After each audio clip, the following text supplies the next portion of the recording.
Hi, I'm Diana. Thank you for joining me for Faith Stronger Than Cancer, a community where we come to learn and enjoy each other's company. Hi, and welcome back. As always, let's start with their scripture. I always use the book of Psalm and 19:14. Let the words of my mouth and the meditation of my heart be acceptable in your sight, O Lord, my strength and my redeemer. Every time I read that or even think on it, it means so much to me, especially now that I've begun doing this little presentation. I never want my words to cause someone to be alarmed in some way, or, I don't know, feeling sad or something. I just want everyone to sort of feel uplifted. I know that the subject matter is alarming. It's not good subject matter. I think I could safely say it's terrible subject matter. I mean, it's terrible for me. I don't know anyone that was like, ooh, I had cancer. Boy, did I have fun. Although I've almost said things like that and saying, it hadn't been as horrible as I expected.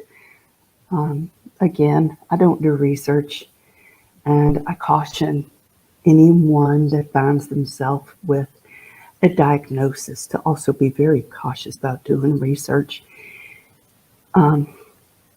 What little I did, it was actually before my diagnosis, and it only a little, but it did prove to be nothing more than alarming and not very accurate. So I highly recommend that you use caution, because again, what you find online doesn't necessarily match you, though it sounds like it does. And even though it's online, it doesn't mean that the information is accurate. The information is coming from all kinds of places. So do be very cautious, because it could end up alarming you, which ends up being more destructive. So I wanted to share one. My sister made this shirt for me, and I have no idea why, but it makes me think about the beach. I don't know if it's because of the color, but it just looks like a happy beach color. It says, just breathe. And I don't know, as soon as I saw it and, started wearing it, it feels like a reminder, because I think that I don't realize that as I go through my days and such, I don't actually realize I'm not taking the time to just breathe. And it was a very kind reminder. She made it for me and she sent it to me. So I appreciate it, and it was very kind of her. She also made and sent some lotions for me. You remember how I said, like, just the smallest things to us folks that are sort of in this battle. Small things just mean so much. I'm not saying that these are small. She made them herself, so I don't know how much labor went into it, but I think it's a lot more than I care to put into anything right now.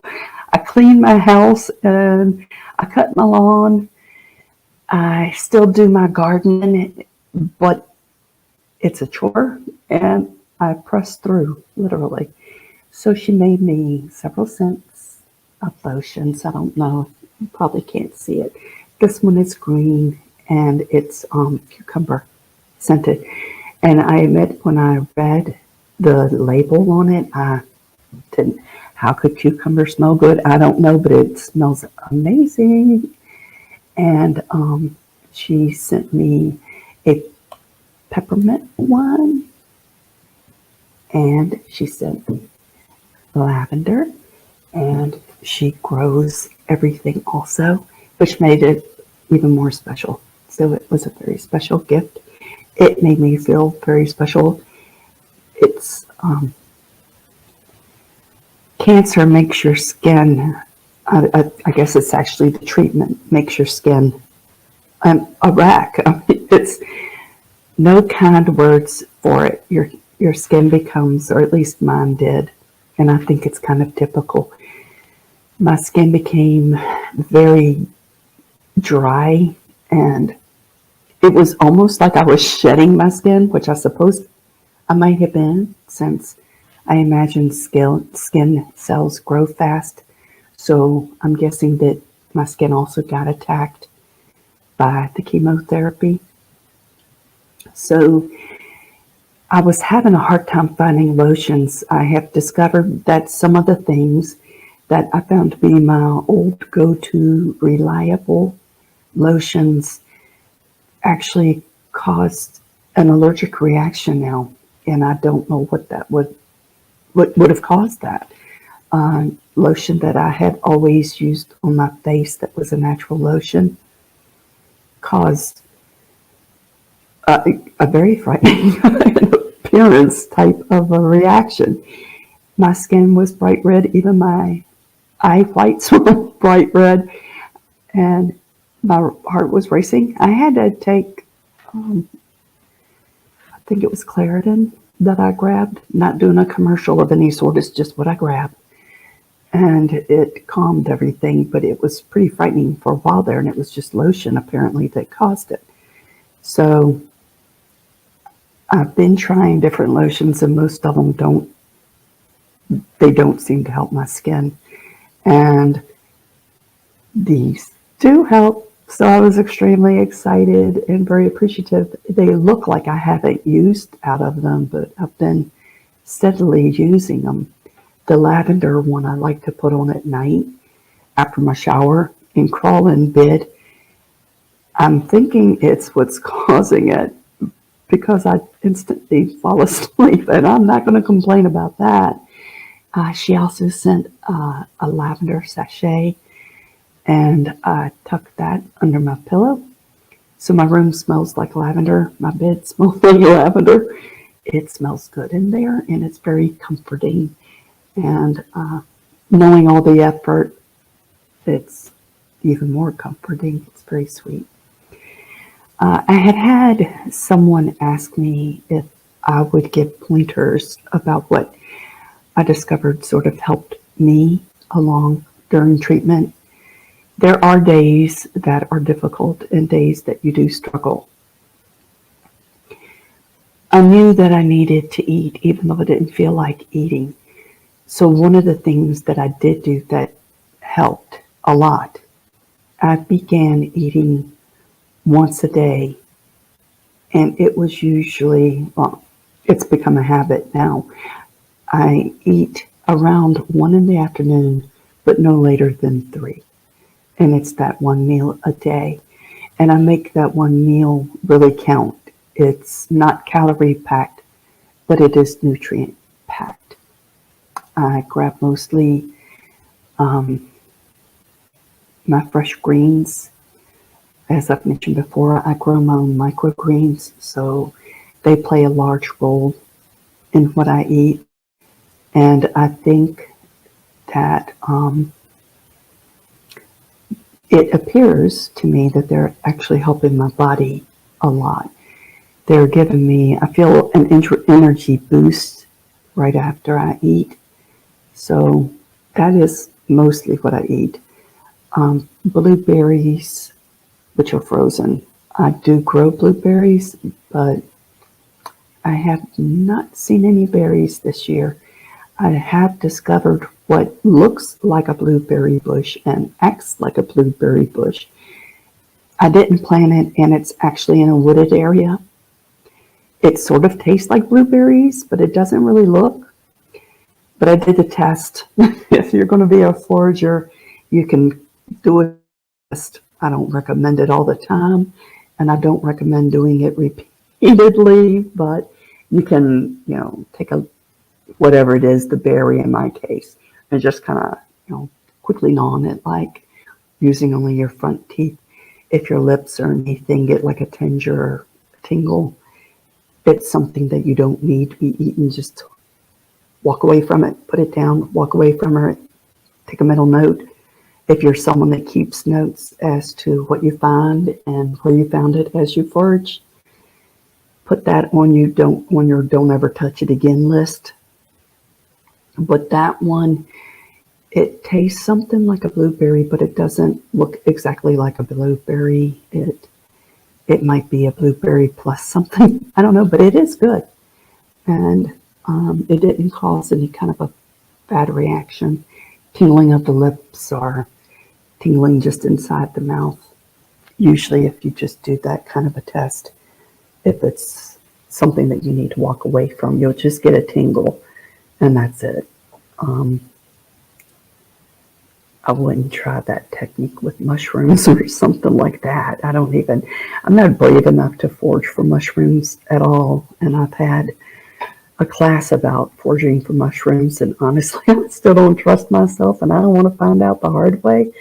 It was a local man that was a noted mushroom forager that sort of recently passed away because he misidentified a mushroom. No, I'm not going to try mushrooms, but other things I've been trying. I found dock and things like that I've been picking and eating. It's free greens, why not? Dock has been being eaten for a long time, so it's good. I don't know that it's my favorite, but I sort of just finally julienne cut it and let the shreds fall on the top of my salad, and it's good. I like it like that. I wouldn't make a whole salad out of it because I don't like it that much, but blend it in, it tastes good. Other things that I've done, I've mentioned already. I've begun doing a soaky bath. I use Epsom salts, and I probably have the water too warm to begin with, but if I don't, it's going to be too cold too quick. So I do start it out a little bit warm, and I don't add any more water to it. I let it cool, and I stay while it cools, and I remain in it once it's cooled. I don't stay in it to the point that it's 30 degrees or something like that. Not that it would become that in the house, but it is good for you to let your body be in cold water, and it is also good to have the warmth. I know some people that got the infrareds, the saunas, just the kind that you can fold up and kind of put under your bed. And they're fairly reasonable. I didn't get one. I haven't tried one, but these folks did. They thought that it helped them with their treatment. I don't really have a reason that I haven't tried that, other than it just seemed inconvenient. I didn't feel like unfolding it, using it, folding it, and moving it back out of the way, kind of a thing. I don't like crowded spaces. I like open spaces, so it didn't quite fit my personality, but many people think that it worked wonders for them. So if you're thinking about maybe trying something, if you're at the point like, I'll try anything, that might be a good thing to try.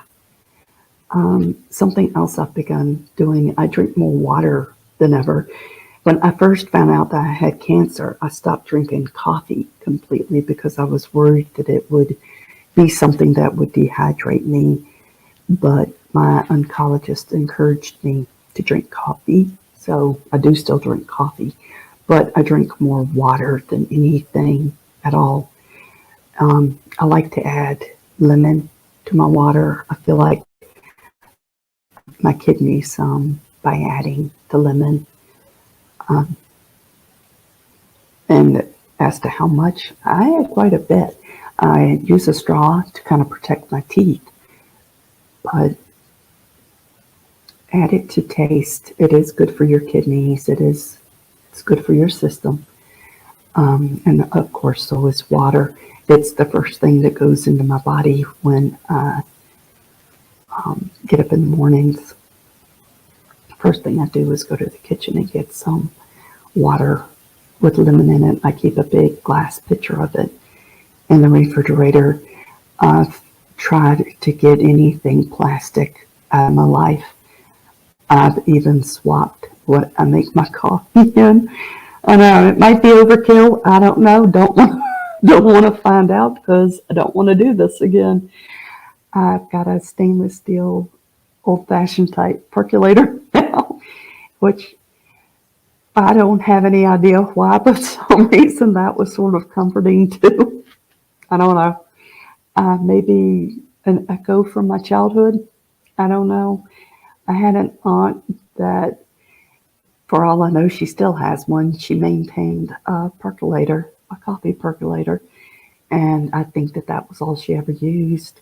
I don't know that she ever, swapped to those other kinds like I did, which if you look at it, it's got a lot of plastic going on in there, and a lot of, sort of fill it and then use it until they need to refill it again. So that water has sat in a lot of plastic a long time. So I would encourage you to check out the possibilities of a stainless steel percolator if you like coffee. Of course, if you don't like coffee, then skip forward. Don't listen to this part. I like coffee. I like the warmth. I like everything about it. Really, I've begun swapping out the way that I drink it. I go now for actual creamer instead of, before I would use, those creamer blend type things that you see in the refrigerated section. And I first put in some maple syrup and let that melt in good. And then I add creamer and do either one to taste. At first I thought, I got this idea from my sister, and at first I thought I would not be fond of maple flavored coffee. It isn't really noticeable. It just adds sweet. But then again, my taste buds aren't fully back yet. There are some things that it was something, I don't remember what I ate recently, and I was shocked that I could actually taste it. But most things I still can't really taste, or it doesn't taste like I remembered it tasting. But I guess it was a good time to swap the way that I drink coffee, because it's sort of, I have to make it really strong before it even has a flavor, and it doesn't bother me that I'm not having that previous creamer thing going on. It's okay. I like it. I don't know, trying to think of things that I would consider pointers to someone. Like I said before, everything about each person, their treatment, the way that their body responds to it, it seems to all be different. I mean, there are some things that we all have in common. I mean, you see little bald heads walking around at the clinic, and that we all have in common. I guess speaking on that, my hair, I don't remember if I've discussed this or not. My hair used to touch the floor and then some. So I did cut it when I was diagnosed. Maybe I waited, I don't know, maybe a month, because my therapy was delayed because the placement of my port was delayed. So I kept my hair around for a while. And then once I knew that everything was going to be moving along, I went ahead and cut it off, like shorter length, a little bit longer maybe. And my oncologist kept telling me to get rid of it completely, or I would call him at 3 a.m. in the morning complaining that my drain was stopped up with my hair. And yeah, I wouldn't do that. But when it did, it started falling out just a little bit at first, and I cut it again. And that time it was a little bit beyond my jawline. And he saw me and he ordered me to cut it off. And within days after that visit, it was falling out like crazy. So I was like, you know what? You're not going to be in charge of me. I'm going to be in charge of you. I'll decide how this stuff is going to go. So I got out hair clippers and I gave myself sort of a GI cut. And after that, because it was still falling out and because I was still cooking and such, I didn't want it to be in food or things like that. So I did it off completely then, and it was just gone. And then it just didn't really grow back or anything. So I didn't worry about it. I didn't bother with using scarves or hats or anything. By then it was pretty warm outside. I think if it was winter time, I would probably add a hat just because you do notice the coolness. When I first cut it, it was just sort of, like I said, a GI cut. And the first time I went outside like that, I could feel the breeze sort of making my hair, what was left of it, move. And I was, well, what was that sort of a thing? And then I realized it was nothing more than the breeze. And after that, it was only spots of hair remaining. And like I said, instead of it falling into something I cooked or something like that, I just went ahead and shaved it. And that made me feel like I was empowered, that I took control of the situation. And the chemotherapy wasn't controlling the situation, that I was.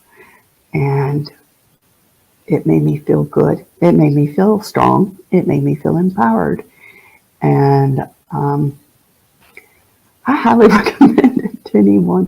I did consider, right after I gave myself the GI cut kind of a thing, I had a chemo appointment. And to get there, it's a little barber shop that I would drive by. And I strongly considered stopping in and saying, could I have a little help here? Kind of a thing. But I didn't. I figured it out on my own. And the first night that I cut it, I wasn't sure, like, do you put something on here now? What? I Googled, and apparently you're supposed to put on baby oil. So I did. I don't actually see a difference with or without it. The baby oil made it quite shiny. So I guess if you want a very shiny scalp, add the baby oil. If you wanted to look sort of matte, don't add it. I don't know. And I'm not really worried about, what to do as it grows out. I'm just going to let it grow out happily, naturally.